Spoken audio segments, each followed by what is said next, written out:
भारतीय न्यायपालिका आज एक भारी बोझ के तले दबी हुई है। देश की अदालतों में 5.29 करोड़ मामले लंबित है, जो न्याय व्यवस्था के लिए एक बड़ी चुनौती बन गए हैं। यह आंकड़ा इतना विशाल है कि यदि मौजूदा गति से मामले निपटाए गए तो इन्हें खत्म करने में सैकड़ों साल लग सकते हैं। इस संकट से निपटने के लिए सरकार ने एक उच्च स्तरीय समिति बनाई है, जो लंबित मामलों को कम करने की रणनीति तैयार कर रही है। यह खबर न केवल न्याय व्यवस्था की हालत को उजागर करती है, बल्कि यह भी सवाल उठाती है कि क्या आम आदमी को समय पर न्याय मिल पाएगा। 27 जुलाई 2025 को केंद्रीय कानून मंत्री अर्जुन राम मेघवाल ने संसद में बताया कि सुप्रीम कोर्ट में 83,000 से ज्यादा, उच्च न्यायालयों में 62 लाख और जिला अदालतों में 4.4 करोड़ मामले लंबित हैं। इनमें से 85% से ज्यादा मामले जिला अदालतों में है, जहां पर बुनियादी सुविधाओं की कमी और जजों के खाली पद इस समस्या को और भी बढ़ा रहे हैं। 2018 में नीति आयोग की एक रिपोर्ट में कहा था कि उस समय 2.9 करोड़ मामले, इनमें से 85% से ज्यादा मामले जिला अदालतों में है, जहां पर बुनियादी सुविधाओं की कमी और जजों के खाली पद इस समस्या को और भी बढ़ा रहे हैं। 2018 में नीति आयोग की एक रिपोर्ट में कहा गया था कि उस समय 2.9 करोड़ लंबित मामलों को निपटाने में 324 साल लगेंगे।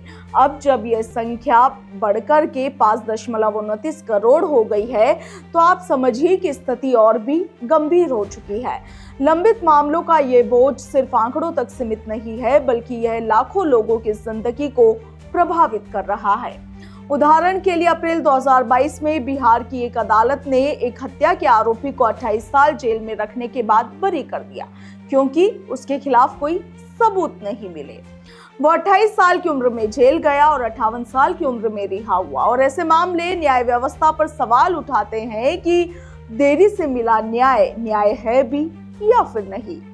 इस संकट की जड़ में कई कारण है। पहला, जजों की कमी। 2022 में भारत में प्रति 10 लाख लोगों पर सिर्फ 21 जज थे, जबकि विधि आयोग ने 50 जजों की सिफारिश की थी। सुप्रीम कोर्ट में 34, उच्च न्यायालयों में 1108 और जिला अदालतों में 24,661 जजों के पद स्वीकृत है, मगर इनमें से कई पद अभी भी खाली है। बिहार लोक सेवा आयोग के जजों की भर्ती के लिए एक परीक्षा पूरी करने में 30 महीने लग गए। दूसरा, बुनियादी सुविधाओं की कमी है। जिला अदालतों में सिर्फ 20,143 कोर्ट हॉल और 17,800 आवासीय इकाइयां हैं, जो जरूरत से काफी कम है।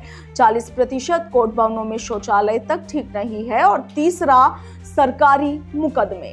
सरकार खुद 50% मामलों में पक्षकार है, जो काफी बोझ बढ़ाता है। इस समस्या से निपटने के लिए सरकार ने कई कदम उठाए हैं। ई-कोर्ट परियोजना के तहत जिला अदालतों को डिजिटल बनाने की कोशिश हो रही है, ताकि मामले तेजी से निपटाए जा सके। वीडियो कॉन्फ्रेंसिंग और ऑनलाइन सुनवाई को बढ़ावा दिया जा रहा है।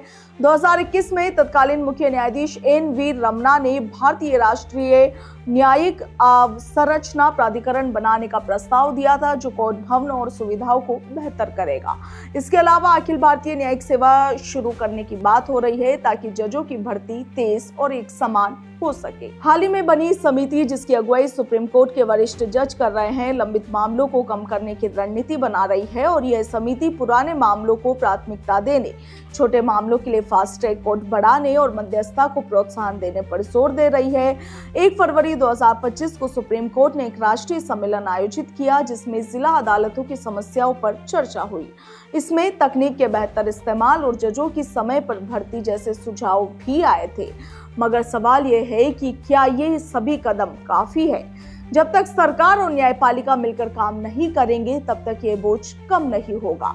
समाज में भी जागरूकता जरूरी है, ताकि लोग छोटे विवादों को कोर्ट के बजाय मध्यस्थता से सुलझा सके। ये संकट सिर्फ अदालतों का नहीं, बल्कि पूरे समाज का है, क्योंकि देर से मिला न्याय अधूरा होता है। ब्यूरो रिपोर्ट, भारत रफ्तार।